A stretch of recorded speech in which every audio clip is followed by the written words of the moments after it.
João capítulo 2.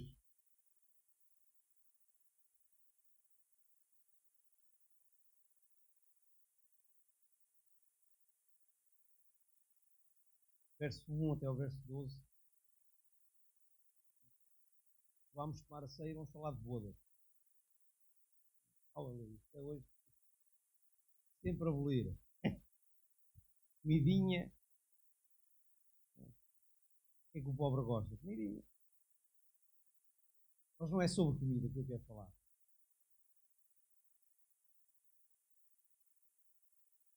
Capítulo 2, verso 1 diz: passados 2 dias, a mãe de Jesus foi convidada para um casamento na aldeia de Caná, na Galileia. Jesus e os seus discípulos também foram convidados. A certa altura da festa, o vinho acabou-se e a mãe de Jesus procurou-o para resolver o problema. As tuas preocupações não são minhas, respondeu. Aliás, ainda não chegou a minha hora. Eu estou a ler na tradução do livro. A sua mãe recomendou aos criados: façam tudo o que ele vos disser. Encontravam-se ali 6 jarros de pedra que eram utilizados para as cerimónias de purificação dos judeus e que levavam entre 75 a 115 litros cada. Jesus disse aos criados que os enchessem até cima com água. Feito isto, ordenou: tirem algum e levem-no ao mestre de cerimónias. E assim o fizeram. Quando este provou a água transformada em vinho, e não sabendo qual a sua origem, embora os criados soubessem, chamou o noivo. É costume o dono da casa gastar primeiro o melhor vinho e depois, quando todos já se fartaram, apresentar o vinho inferior. Mas vocês guardaram o melhor para o fim. Este sinal de Caná da Galileia foi a primeira manifestação pública de que Jesus fez o seu poder divino. E os seus discípulos acreditaram que ele era realmente o Cristo. Depois deste banquete de casamento, foi para Cafarnaum com a mãe, os irmãos e os discípulos, onde permaneceram alguns. Acabou o vinho. Tragédia. Naquela cultura era. Então eles eram bêbados. Não é essa a questão. Era uma falta. Era falta de honra se acabasse o vinho. O vinho era sinónimo de alegria. E era uma desonra para a família acabar o vinho naquela situação. Não é? Num casamento, e entendam, irmão, casamentos judaicos demoravam à volta de uma semana. Uau! É que era querer viver à borra uma semana. Fantástico. Mas era mais ou menos uma semana, 6 dias por causa do Shabat, mas toda aquela festa, aquela alegria que havia, podia ficar por terra porque acabou o vinho. Mas não é sobre o vinho que eu vou pregar. Não é sobre. Não vou ser como um arauto, não é da verdade, que prega sobre isto, a dizer que Jesus não tinha nada de transformar água em vinho, que o vinho faz mal ao ser humano e Deus nunca traz nada mal ao ser humano. Infelizmente. De vario. Completamente. De vario. O homem devia estar a pregar com febre e estava a delirar. Este milagre demonstra o poder de Deus sobre os elementos, sobre tudo. Mas aquilo que eu quero falar com vocês é sobre a resposta que Jesus dá à sua mãe. E o conselho que ela dá aos criados. É interessante pensarmos nisso. A resposta que Jesus, nas Bíblias comuns, na tradução comum, João Ferreira de Almeida, revista corrigida e tal, é que tenho eu contigo. Não é? esta tradução é interessante. As tuas preocupações não são minhas. Uau! Porquê? Temos que pensar aqui e temos que nos contextualizar e perceber que a Bíblia entende-se também culturalmente. Amém? Temos que, há expressões, há situações que nós temos que entender culturalmente para perceber o significado de outras coisas. Jesus tinha atingido a sua maioridade, estava nesta altura, provavelmente, e a grande parte dos comentadores já, demonstra isso, José provavelmente já tinha falecido. Jesus, porque Maria aparece sozinha, normalmente nunca apareceria sozinha. E a maior parte dos comentadores demonstra que José provavelmente já teria falecido. Jesus estava no início do seu ministério. Temos que ver que ele já tinha alguns discípulos com ele. Ainda não tinha os 12 e os outros que seguiram, não é? Mas o núcleo duro ainda não estava todo formado, mas já estava a começar a ser formado. Alguns dos seus discípulos estavam com ele. Jesus estava a começar o seu ministério, e é tão interessante a resposta que ele dá quando ela disse: olha, acabou. As tuas preocupações não são minhas.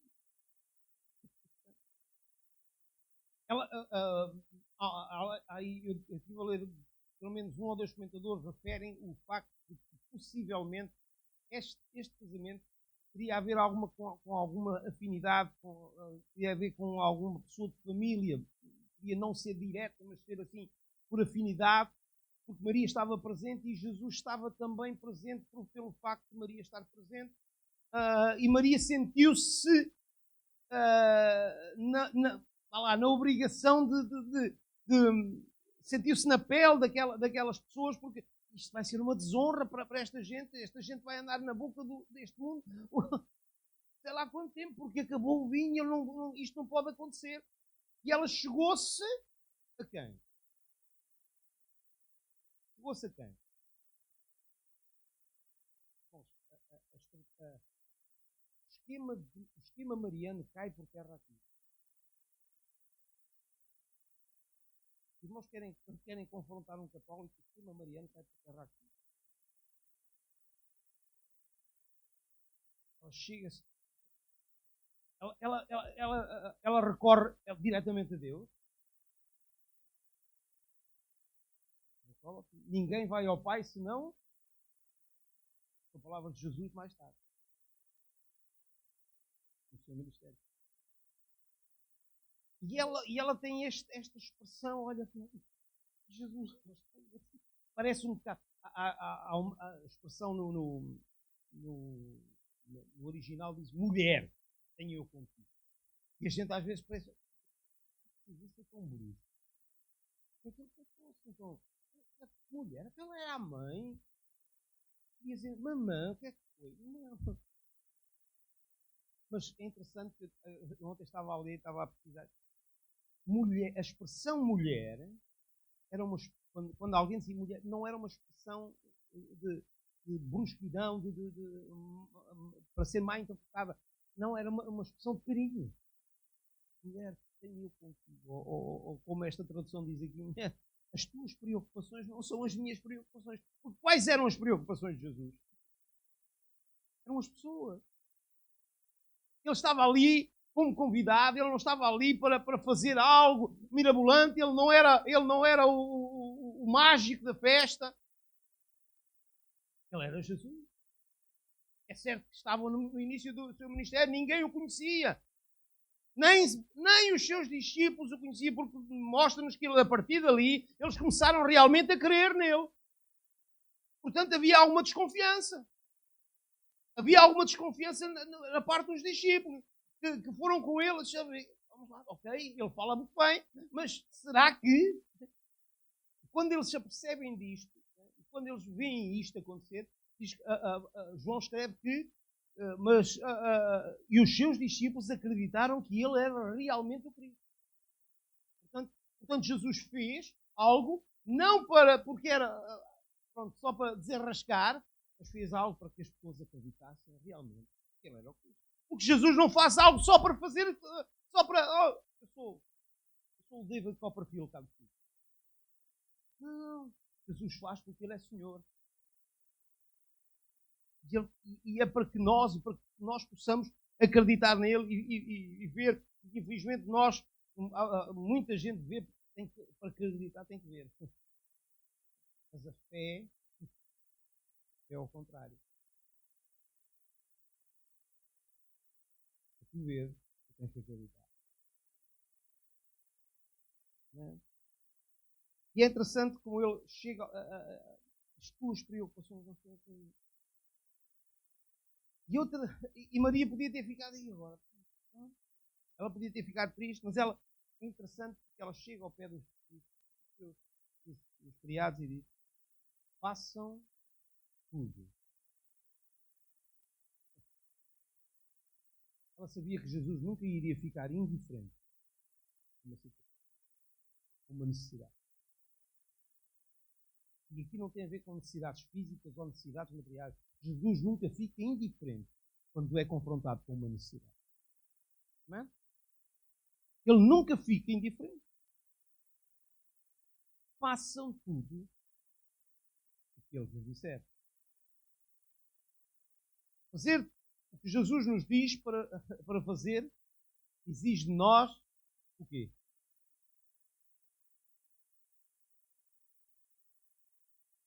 O que exige de nós? Obediência. A palavra de Deus diz-nos que melhor coisa é obedecer do que...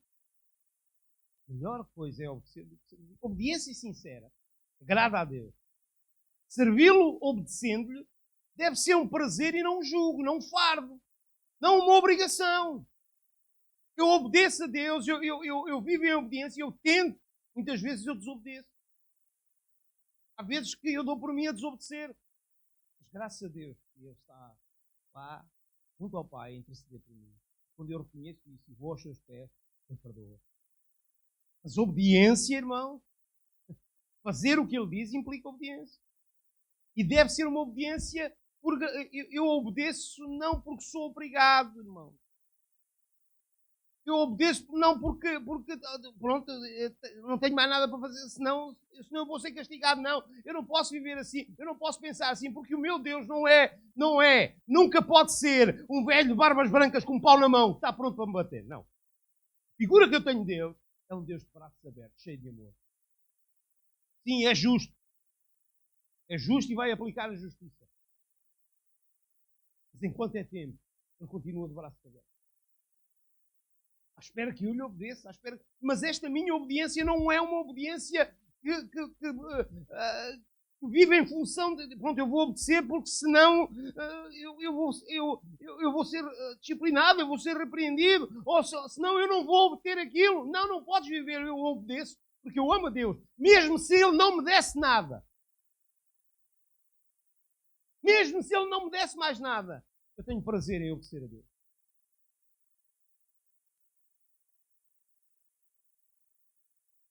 Deus não tem prazer em sacrifício. Muitas vezes nós vivemos mais em sacrifícios do que obediência. Vimos ao culto, às vezes, por sacrifício. Vimos ao... fazemos alguma coisa ou então entramos nas atividades por sacrifício. Não faças por sacrifício. Aqui na casa de Deus, tu és filho de Deus, porque Ele fez o sacrifício.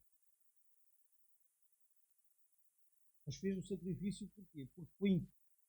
Porque fui obrigado a fazê-lo? Não, Ele deu-se. E nós lembra-se quando o foram prender, o que é que aconteceu? Quando Ele disse, sou eu. Para aquela gente, se eu quisesse. A obediência, a minha obediência deve ser na base da gratidão,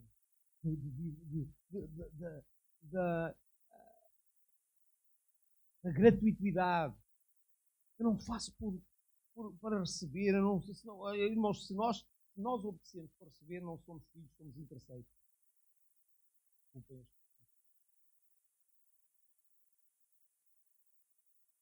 Os queridos, ele não tem prazer em sacrifício, mas ele deleita-se quando nós obedecemos. Fazei tudo o que ele vos disser. Se fizermos tudo o que ele nos disser, virá benefício à nossa vida. O problema é que nem sempre nós fazemos o que ele diz para nós fazer. Muitas vezes nós não estamos para aí virados, não estamos. Não. Imaginem que quando Jesus chegou ao pé deles, eles começassem a olhar para ele. Os irmãos sabem quais foram os recipientes que eles usaram? São as talhas. Serviam para quê? Para a cerimónia de purificação, para lavar os pés, nas festas. Jesus manda encher aquilo. Isso tem um significado extraordinário. Portanto, que o velho estava ultrapassado por algo novo e fresco que vinha da parte de Deus. Mas já viram se eles começaram mas o homem está a mandar pôr água nas talhas? Está louco? Água? A gente... Mas é interessante que nós não vemos nenhum. Não sei se eles questionaram ou não questionaram. Eu sei aqueles. E depois continuaram a fazer o que Jesus disse. Jesus depois disse-lhes outra coisa. Agora, peguem, tirem e levem ao mestre. Irmãos, a palavra de obediência é simples de ser entendida, porém difícil de ser cumprida. Os irmãos entendem o que é obediência? A definição é fácil de entender. Vou em prática. Muitas vezes perdemos as mais ricas bênçãos de Deus porque somos desobedientes a Ele. Plena obediência traz alegria, satisfação, transformação. Traz também a bênção de Deus, tanto espiritual como material. A obediência traz isto tudo. E nós muitas vezes estamos noutra. Preferimos questionar, eles não questionaram. Imaginem eles questionarem, eles dizem, não pode ser. Mas o interessante é que eles fizeram, podiam não entender, podiam estar completamente a leste do paraíso. Podiam não, mas por que é que eu vou pôr água aqui? Então, mas se falta o vinho... E ainda por cima, quando Jesus diz, agora levem ao mestre sala, também está doido. Já se posto o olho da rua. Ninguém nos paga o frete. Nós estamos aqui a fazer. Ninguém nos paga o serviço. Agora vamos dar água ao mestre de sala. E agora depois ele vai fazer queixão. Eles foram, eles fizeram. Muitas vezes nós ouvimos a voz de Deus e estamos com renitentes. E fazer o que Ele nos manda.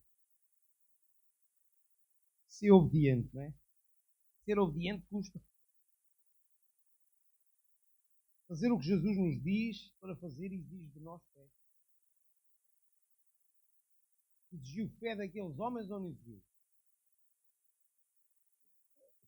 Ele diz, a gente faz. Mais tarde, não muito mais tarde, Jesus, quando chama mais alguns dos seus ele vai ter o barco de Pedro, não é?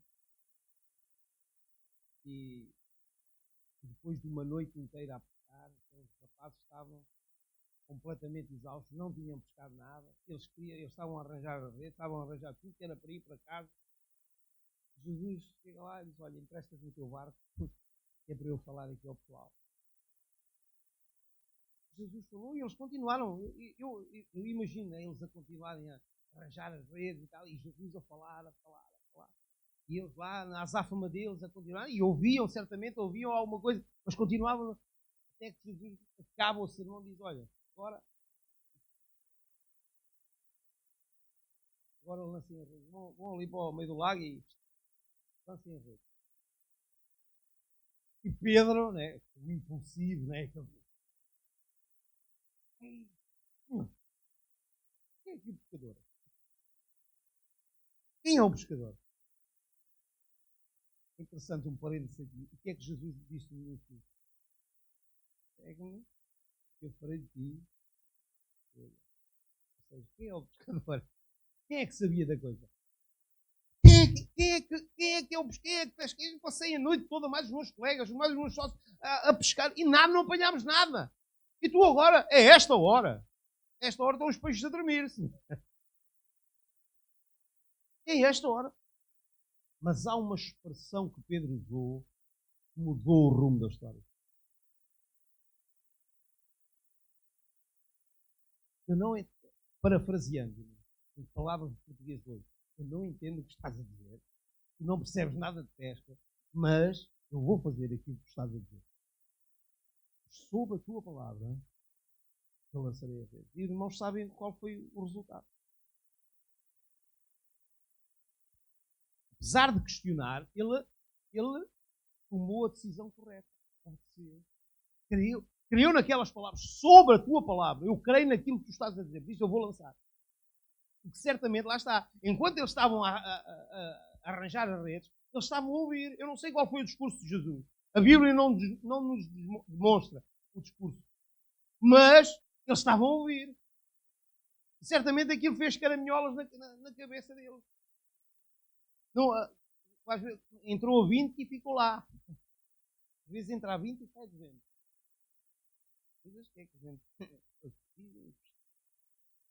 Mas não, aquilo ficou lá. Por isso ele diz, ele não entende, ele não percebia o porquê de lançar agora as redes, para aquele, logo naquela altura, mas sobre a palavra dele, ele ia lançar. A obediência traz fruto. Ser obediente a ele, por mais estranho que pareça, por mais esquisita que seja a ordem que ele te dá, tudo o que ele mandar, vocês façam. Façam-no. Não questionem, não perguntem como, não perguntem porquê, ou não tenham a habilidade de dizer eu acho que. Porque às vezes nós também temos essa ideia. Nós achamos que, como se Deus precisasse de algum raio de luz que só saísse da nossa cabeça para ele fazer as coisas. Não, Deus não precisa de nenhum raio de luz que saia da tua cabeça, não precisa da tua sabedoria. Tu é que precisas da sabedoria dele. Tu é que precisas e necessitas dessa sabedoria. Tu achas que não achas nada. Tu achas que deves fazer aquilo que ele te manda fazer. Simplesmente obedece. A obediência vem de uma fé completa. A obediência à vontade de Deus, mesmo diante de uma ordem humanamente estranha, tem como resultado grande. Mesmo que pareça completamente estapafúrdio. Mesmo quando Deus diz, olha, faz desta maneira.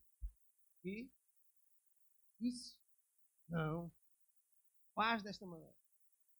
Não, quando nós vamos contra a vontade de Deus, quando nós vamos contra a ordem de Deus, há sempre prejuízo para nós. Por isso o conselho que eu vos dei, façam tudo que Ele vos mandar fazer. Nós precisamos criar condições na nossa vida para que Ele possa fazer o milagre que tanto queremos, para que Ele faça e ponha em andamento a transformação que tanto precisamos, pois por vezes esperamos que Ele faça sem Ele ter as condições para fazer. Quais são as condições? Qual é a condição para que Ele faça? É a minha total disponibilidade. É eu não o questionar, ou mesmo podendo até questionar interiormente. Não, lá está, eu não sei o que é que os criados disseram interiormente ou entre eles. Mas eles fizeram uma coisa certa, eles cumpriram a ordem que Jesus tinha dado. Eu não sei o que é que Jesus te disse, eu não sei o que é que Deus te disse, mas o que eu sei é que, independentemente da ordem for estranha ou não, faz. Põe em ação. Porque vai trazer resultados positivos. Podes não entender, podes não perceber, mas vai trazer sempre o melhor para ti e resultados que às vezes tu não estás à espera. Os discípulos, Pedro e os seus colegas não estavam à espera de apanhar uma pesca àquela hora. Nunca. Ganharam o dia e ganharam com certeza ao mês e mais alguma coisa. Porquê? Porque eles obedeceram. Quando nós obedecemos, nós vamos ganhar muito mais. Mas às vezes a nossa racionalidade impede-nos, nossa racionalidade impede-nos receber o que Deus tem para dar. Somos tão racionais. Não, é assim, é desta maneira, é assim, as coisas sempre foram feitas assim, tem que ser. Não, se Deus te diz, tens a convicção daquilo que Deus te diz, independentemente dos outros dizem, olha para aquilo, não feliz. Diga é o que Jesus te diz. Diga é o que Ele te diz. Nós concluímos que Deus não é connosco incondicionalmente, mas condicionalmente. Ou seja, apesar do seu amor ser incondicional, atenção, não entendam, não digam que eu disse que, afinal, Deus já não. Não, calma. Apesar do seu amor por nós ser incondicional, o Ele ser connosco tem condições. Não é? Está certo? O Ele ser connosco tem condições. E uma das condições é obediência. Uma das condições para que Deus seja connosco é obedecer. É fazer o que Ele manda fazer. E o que é que Ele manda? Mas o que é que Ele manda fazer? Está aqui. Está na Bíblia, está na palavra de Deus. O que Ele manda fazer, os princípios estão lá todos. A forma está lá toda, a maneira como tu queres fazer está lá toda. Agora só tens que contextualizar a tua vida, ao ambiente em que tu estás inserido. Mas está tudo aqui. Vou dizer que a Bíblia tem tudo. Tem tudo. Está tudo na Bíblia. Tudo. Está tudo aqui. Tu não precisas de mais nada. Aqui estão todas as condições que tu precisas para viver. Aqui estão todas as coisas que tu necessitas para no dia a dia, para a tua jornada espiritual. Está tudo aqui. A maneira como tu há de defrontar as coisas, a maneira como tu te podes revestir, está tudo aqui, tudo escrito. Eu só tenho que fazer aquilo que Ele me disse. Eu só tenho que fazer aquilo que Ele me disse. O segredo da vitória, irmão, e sucesso na vida do cristão dependem da sua obediência, fidelidade e da presença de Deus na sua vida. Queres ser um cristão de sucesso? Não, os irmãos não querem ser cristãos de sucesso. Calma, assustar, irmão. Senhor. Manda já. Quando a gente fala em sucesso, começa logo a pensar em... Não. Cristão de sucesso. Ser sucesso na tua área espiritual. Ter sucesso aí é tu seres forte, seres valente, seres revestido, seres cheio, viver cheio. Não é apenas ser cheio, é viver cheio. Uns dias atrás estava a pregar e estávamos a falar sobre uma das expressões que aparece várias vezes em João 15, que é permanecer. Permaneçam cheios. Vivam cheios da presença de Deus. Porque esta é uma das condições para que tu tenhas sucesso. Para que tu sejas um cristão de sucesso. Para que a tua vida possa crescer, se possa desenvolver. E as pessoas possam ver quem é Deus através da tua vida. Porque o maior sucesso é quando tu mostras através da tua vida quem é Deus. Não é por aquilo que tu pregas. Não é por aquilo que tu dizes. É por aquilo que as pessoas veem da maneira que tu vives. Esse é o maior sucesso. Demonstrar aos outros Cristo através da vida deles. E isto só se consegue através da obediência. Pois assim como o vinho que foi servido no final foi o melhor, assim também o melhor está para ti reservado. Compete, e a mim, é obedecer sem questionar, fazendo tudo o que Ele disse. É o que me compete fazer, é o que compete fazer, é o que nos compete a nós fazer como igreja. Irmãos, sinceramente, querem ver milagres acontecerem neste lugar? Não me parece. Os irmãos querem ver pessoas a ser curadas aqui? Querem ver pessoas a ser libertas aqui? Querem ver pessoas a pedir para eu quero aceitar Jesus. Isto pode acontecer, irmão. Os irmãos não acreditam nisto? Eu acredito e oro por isto. Eu oro para que estejamos aqui no culto e as pessoas possam ser libertas. Hoje vivemos um tempo. Eu não sei o que é isto de ser liberto. O que é isto? Irmão. Às vezes havia cultos que 2 e 3 pessoas que eram processos e se manifestavam e no fim elas saíam libertas pelo poder de Jesus. Onde é que está? Mas onde é que está esse Deus? Esse Deus está aqui. Então o que é que falta? Qual é o busilis da questão aqui? Não é Deus, irmão, somos nós. Somos nós que muitas vezes não estamos a fazer o que Ele nos diz para fazer. Estamos muito confortáveis no nosso lugar de conforto. Não, aqui não sai, aqui ninguém me tira, aqui é que eu estou bem. Não, sai do teu lugar de conforto, porque fora do teu lugar de conforto tu vais experimentar o poder, a graça e o amor de Deus e a misericórdia de Deus na tua vida e vais vê-la na vida dos outros. Temos que sair. Mas eu já fiz, agora não é para mim, é para ti hoje.